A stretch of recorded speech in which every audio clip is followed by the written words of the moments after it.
Hello everyone, welcome back to my channel. It's your girl Luscious Hadiza, and this is your favorite channel, Africa Living with Hadiza, the one-stop shop of African history, tradition, culture, food, and of course our beautiful travel.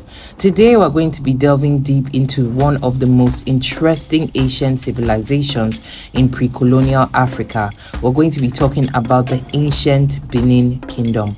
The ancient Benin Kingdom had a very rich tradition, very beautiful art and brass sculptures, and a highly organized and stratified civilization that existed long before colonialism.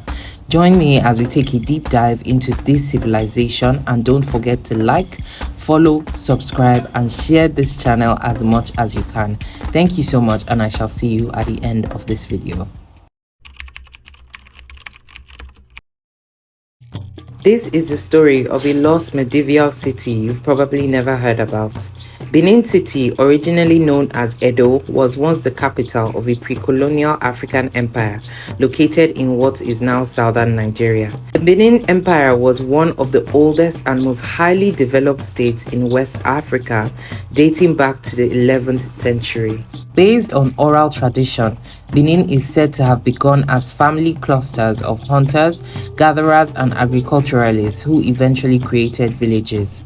By the 1300s, Benin was heavily involved in trade and the arts, using such mediums as copper, bronze, and brass. The Benin bronzes eventually became some of the most sought after and famous art pieces ever produced in Africa. Benin's early society started as hierarchical, with an Ogizo, king of the sky, as the head, assisted by 7 powerful nobles, Uzama.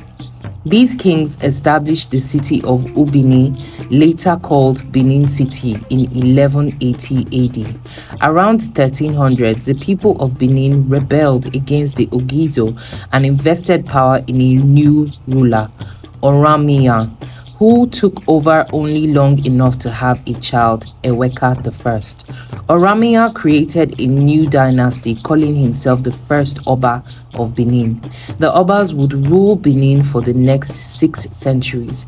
Eweka I, the second Oba, however, reorganized the army and took power from the Uzama, giving it instead to his supporters. Thus, the new nobility answered only to him.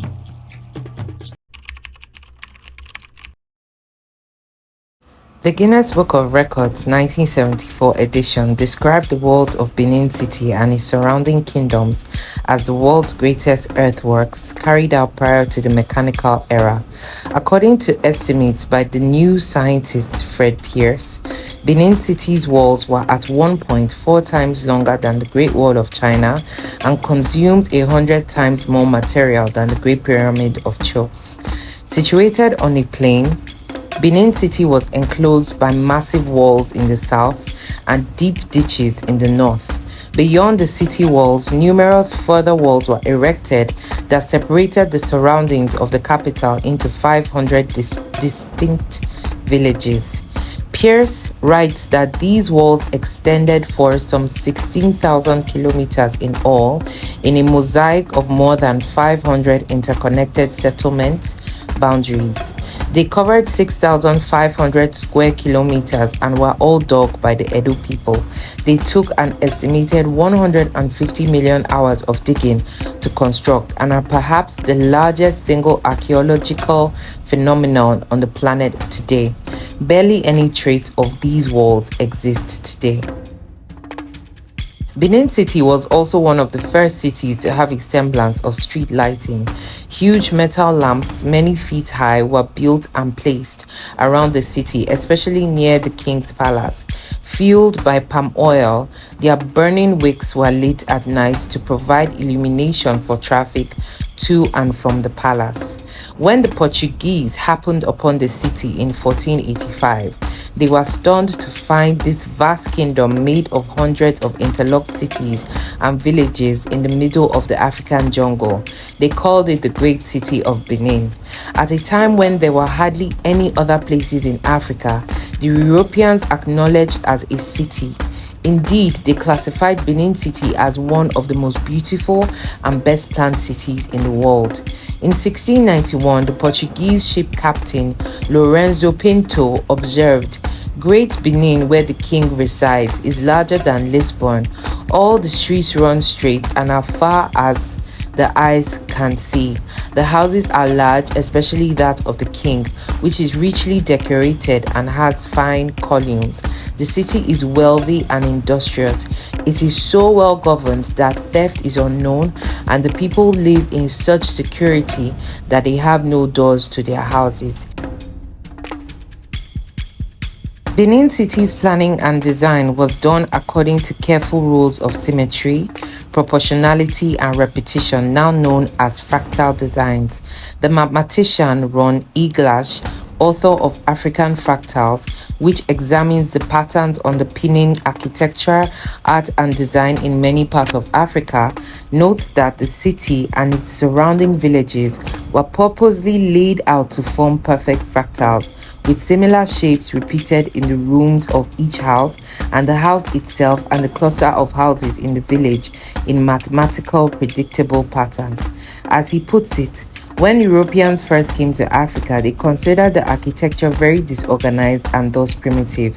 It never occurred to them that the Africans might have been using a form of mathematics that they hadn't even discovered yet. At the center of the city stood the King's Court, from which extended 30 very straight broad streets, each about 120 feet wide. These main streets, which ran at right angles to each other, had underground drainage made of a sunken impluvium with an outlet to carry away stormwater. Many narrower side and intersecting streets extended off them. In the middle of the streets were turfs on which animals fed. Houses are built alongside the streets in good order, the one close to the other, writes the 17th century Dutch visitor Alfred Dapper. Adorned with gables and steps, they are usually broad with long galleries inside, especially so in the case of the houses of the nobility, and divided into many rooms which are separated by walls made of red clay and very well erected. Dapper adds that the wealthy residents kept these walls as shiny and smooth by washing and rubbing as any wall in Holland can be made with chalk, and they are like mirrors. The upper stories are made of the same sort of clay. Moreover, each house is provided with a well for a supply of fresh water. Daily street life in Benin City might have consisted of large crowds going through even larger streets, with people colorfully dressed, some in white, others in blue, yellow, and green, and the city captains acting as judges to resolve lawsuits, moderating debates in the numerous galleries, and arbitrating petty conflicts in the marketplace. The early foreign explorers' descriptions of Benin City portrayed it as a place free of crime and hunger, with large streets and houses kept clean. A city filled with courteous, honest people and run by a centralized and highly sophisticated bureaucracy. The city was split into 11 divisions, each a smaller representation of the King's Court, comprising a sprawling series of compounds containing accommodation, workshops, and public buildings interconnected by innumerable doors and passageways, all richly decorated with the art that made Benin famous. The city was literally covered in it. Oba Ewuare, or Ewuare the Great, who ruled the ancient Benin Kingdom from 1440 to 1473, was the Oba who solidly entrenched the practice of brass and artworks in the Benin people and in the Benin culture. The expansion of Benin Arts remains one of Oba Ewuare's key legacies. He invited handicraftsmen to the city and encouraged the production of quality pieces of art. In addition, he introduced the creation of bronze heads to honor deceased Benin kings. These works from Benin are equal to the very finest examples of European casting technique, wrote Professor Felix von Luchan, formerly of the Berlin Ethnological Museum. Benvenuto Cellini could not have cast them better, nor could anyone else before or after him. Technically, these bronzes represent the very highest possible achievement. What impressed the first visiting Europeans most was the wealth, artistic beauty, and magnificence of the city. Immediately, European nations saw the opportunity to develop trade with the wealthy kingdom, importing ivory, palm oil, and pepper, and exporting guns. At the beginning of the 16th century, word spread quickly around Europe about the beautiful African city, and new visitors flocked in from all parts of Europe with ever-glowing testimonies recorded in numerous voyage notes and illustrations. Now, however, the great Benin City is lost to history. Its decline began in the 15th century, sparked by internal conflicts linked to the increasing European intrusion and slave trade at the borders of the Benin Empire. Then, in 1897, the city was destroyed by British soldiers who looted, blew up, and burnt it to the ground.